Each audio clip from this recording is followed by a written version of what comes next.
Bienvenue dans cette nouvelle édition du Morning News.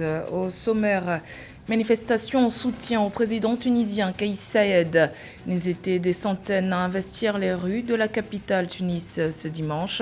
En pleine impasse politique, la Tunisie doit également faire face à une profonde crise socio-économique. Évaluation de l'état d'avancement des travaux de construction du barrage de Nachtigal au Cameroun. L'infrastructure est le fruit de la coopération entre l'État camerounais et ses partenaires techniques et financiers, dont la Banque européenne d'investissement. La mise en service des premières turbines est prévue pour mi-2023. Et puis, le projet de création de 5 zones agricoles à forte productivité dans 3 provinces du Gabon poursuit son développement. Les 5 zones agricoles représentent un total de 75 000 hectares de terres disponibles. 600 parcelles ont déjà été attribuées. Mais tout d'abord, le Maroc abrite ce mercredi 11 mai la première réunion ministérielle de la coalition mondiale contre Daesh en Afrique. La réunion se tient à Marrakech à l'invitation conjointe du ministre des Affaires étrangères Nasser Bourita et du secrétaire d'État américain Anthony Blinken. Cette rencontre sera l'occasion de mettre l'accent sur les défis sécuritaires auxquels fait face le continent africain, notamment dans le contexte des tensions sécuritaires et conflits ethniques dans certaines régions du continent, plus particulièrement au Sahel et en Libye. Des tensions que l'organisation terroriste Daesh tente d'exploiter pour créer de nouveaux foyers du terrorisme et de l'extrémisme. La coalition mondiale contre Daesh a été créée en septembre 2014. Elle est composée de 84 États et organisations internationales partenaires appartenant à différentes régions du monde. La COP 15 contre la déforestation s'est ouverte ce lundi 9 mai à Abidjan, en Côte d'Ivoire. 9 chefs d'État africains, dont ceux du Niger, de la République démocratique du Congo et du Togo, prennent part à l'événement présidé par leur homologue ivoirien Alassane Ouattara. Objectif, mettre en place un plan d'action efficace pour stopper l'accroissement de la désertification et ses conséquences néfastes pour la biodiversité et les populations. Le président français Emmanuel Macron ainsi que la présidente de la Commission européenne Ursula von der Leyen participent au débat en vidéoconférence. Dimanche 8 mai, un collectif de citoyens tunisiens ont manifesté dans les rues de Tunis afin d'apporter leur soutien au président Kais Saied. Ce dernier est vivement critiqué par l'opposition pour s'être attribué les pleins pouvoirs en juillet 2021. En pleine impasse politique et économique, le pays peine à instaurer un dialogue national. Océane Kwasi. Ils étaient des centaines de Tunisiens à manifester ce dimanche dans les rues de Tunis en soutien au président Kais Saied. Des partisans qui approuvent les décisions du chef de l'État, accusé par ses adversaires de mettre en place un régime autoritaire. Nous voulons que le président gouverne seul. Nous devons être patients avec lui. Nous sommes fatigués qu'il se partage le gâteau. Tout le monde veut une part du pouvoir. Nous voulons une seule loi et nous devons être patients avec le président. Nous le jugerons après 5 ou 6 ans. Nous ne voulons plus apaiser les différents partis alors que la population a faim. Nous voulons que ceux qui ont commis des crimes contre l'État rendent des comptes.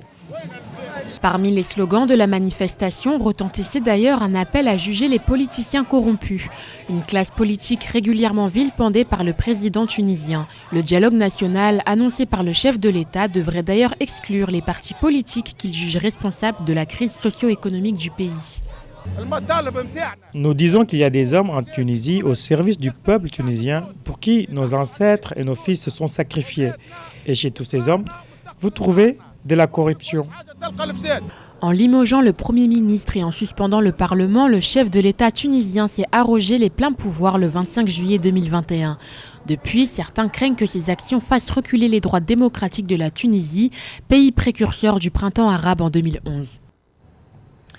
En visite au Cameroun, le vice-président de la Banque européenne d'investissement s'est rendu sur le chantier du barrage hydroélectrique de Nachtigal. À terme, l'infrastructure devrait générer 420 MW d'électricité pour desservir les villes du Cameroun grâce à 7 turbines de 60 MW. Le niveau d'avancement des travaux est estimé à environ 60% globalement. Séverin Douque.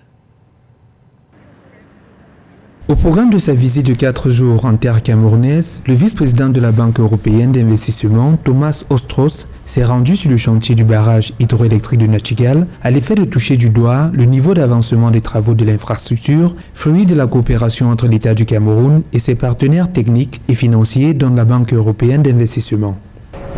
Nous sommes particulièrement heureux de faire partie de ce projet qui va permettre à environ 6 millions de Camerounais d'avoir accès à de l'énergie renouvelable dans la décennie à venir. Et ça, c'est très important.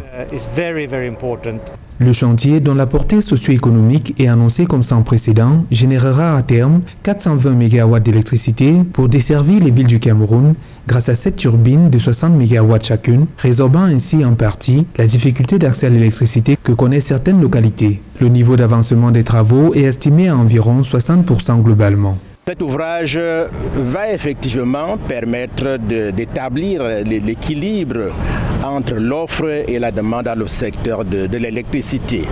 La construction de l'ouvrage, ça ne suffit pas parce qu'il faudrait qu'il y ait les ouvrages qui devraient permettre que cette énergie soit injectée dans le réseau, construire des lignes associées à partir de Nyom 2 jusqu'à Yomaban, à partir de Nyom 2 jusqu'à Ngousso. Ce sont ces ouvrages qui vont permettre d'assurer l'évacuation de cette énergie et de l'amener donc auprès des ménages.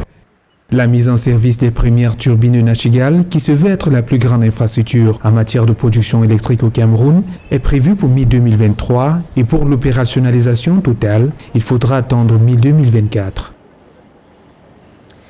Diversification de l'économie et autosuffisance alimentaire au Gabon. Ouvertes en février 2021, les souscriptions à l'accès aux zones agricoles à forte productivité enregistrent aujourd'hui 600 parcelles déjà attribuées dans 5 localités du pays. Le Gabon ambitionne de produire localement plus de 50% de sa consommation alimentaire nationale d'ici à 2025. Philomentine. 600 parcelles s'étendant sur 75 000 hectares ont été attribuées en 2 ans dans 5 zones agricoles à forte productivité au Gabon. Le pays a ainsi entrepris un plan d'envergure qui passe par la décentralisation de l'agriculture et par un fort accompagnement des exploitants et coopératives à travers tout le pays. Après 2 ans, on ne pourrait pas encore tirer un bilan aussi promoteur que l'aurions voulu les autorités dès le départ, mais on peut reconnaître qu'un pays qui dépend du secteur agricole rien que pour 3,8% de contribution au PIB, un pays qui a un potentiel de développement agricole l'un des plus importants de l'Afrique centrale, mais qui n'en bénéficie pas. L'avantage des ZAP est de créer une certaine révolution chez les jeunes dans les zones rurales où la majorité de la population dépend encore des importations des produits agricoles. C'est en 2020 que le projet de création des zones agricoles à forte productivité a été lancé au Gabon. Ce programme consacre des parcelles sécurisées et cadastrées dont les superficies vont de 1 à 1000 hectares.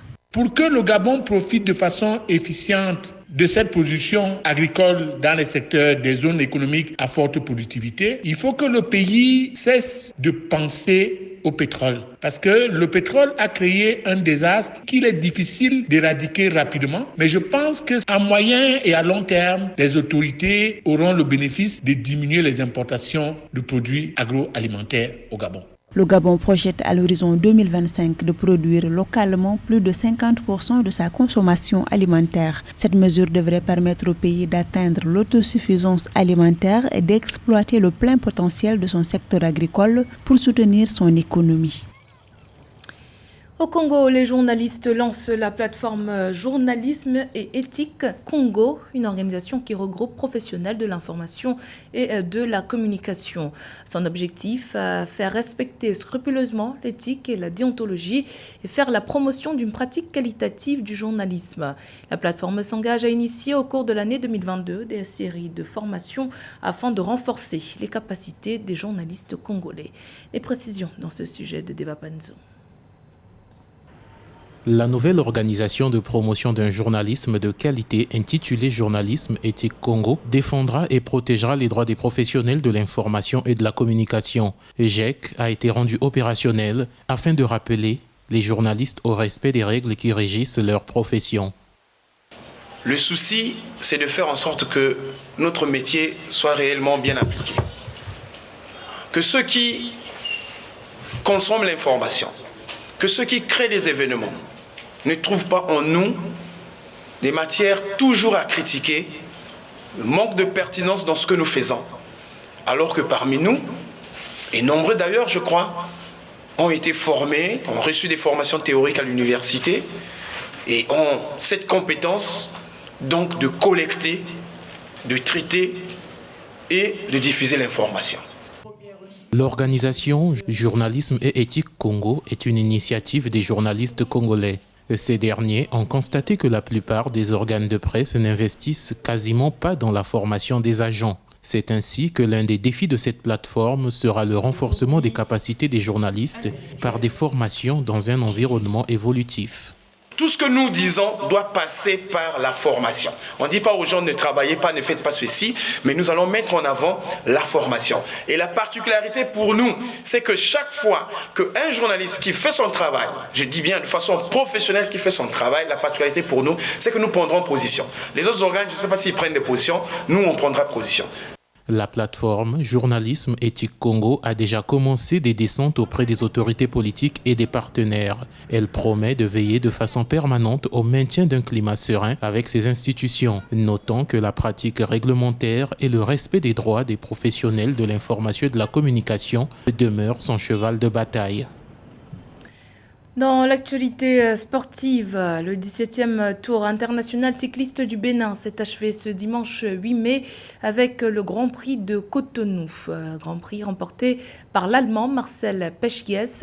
Cette 17e édition a réuni 14 équipes venues de 13 pays d'Afrique et d'Europe. Retour sur cet événement dans ce reportage de notre correspondant Lefty Ono. Après avoir remporté la 17e édition du Tour cycliste international du Bénin, l'Allemand Marcel Pechgues a décroché la deuxième place à Cotonou dans le cadre du circuit fermé Grand Prix de Cotonou. Leader de cette première édition inscrit à l'Union cycliste internationale, Marcel Pechgues a récupéré le maillot jaune à la troisième étape Savalou-Baname-Boyikon en 3h17 minutes 23 secondes. Ceci après 2 victoires d'étape de la Belgique. Le leader du Tour, l'Allemand Pechgues, a conservé le maillot jusqu'à la ligne d'arrivée à Porto-Novo. C'était une bonne course et j'ai passé beaucoup d'étapes édifiantes. Je suis très fier de l'amélioration de mes capacités personnelles. C'était une course chaude que je suis là maintenant à célébrer. Nous sommes très heureux. Les Africains se sont illustrés à travers 2 victoires d'étape sur le Tour. Une victoire sud-africaine de Jonathan Bauer à la 4e étape et celle burkinabé à la 5e étape remportée par Bachirou Nikiema.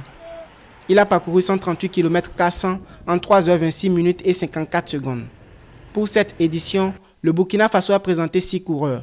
Le vainqueur de la 16e édition, Paul Daumont, est absent. Le résultat était assez bien. Quand on venait, l'objectif était de remporter et conserver notre titre, puisque nous sommes le vainqueur sortant. Malheureusement, on a loupé la première étape. Donc, en général, moi, je peux dire qu'on a remporté une étape et je suis satisfait. Je te dis, le tour, c'est très long et très difficile. Beaucoup de chaleur aussi, mais pour nous, c'est bonne préparation pour les Jeux méditerranéens en Ouaran. Ça, c'est l'objectif de l'équipe du Maroc, Inch'Allah. A noter que pour le Grand Prix international de Cotonou, d'une distance de près de 105 km, 2 Marocains, Adil et Ashraf, ont accédé à la marche du podium respectivement en 1e et 3e place. Le Dossa 72 El Arbaoui Adil a bouclé les 12 tours en 2h28 minutes et 12 secondes pour une vitesse de 42,729 km par heure. Ed Godmi Ashraf a été distingué meilleur jeune africain du tour. C'était le journal de la rédaction. Merci pour votre fidélité. Dans un instant, une nouvelle édition de l'actualité sur Africa 24.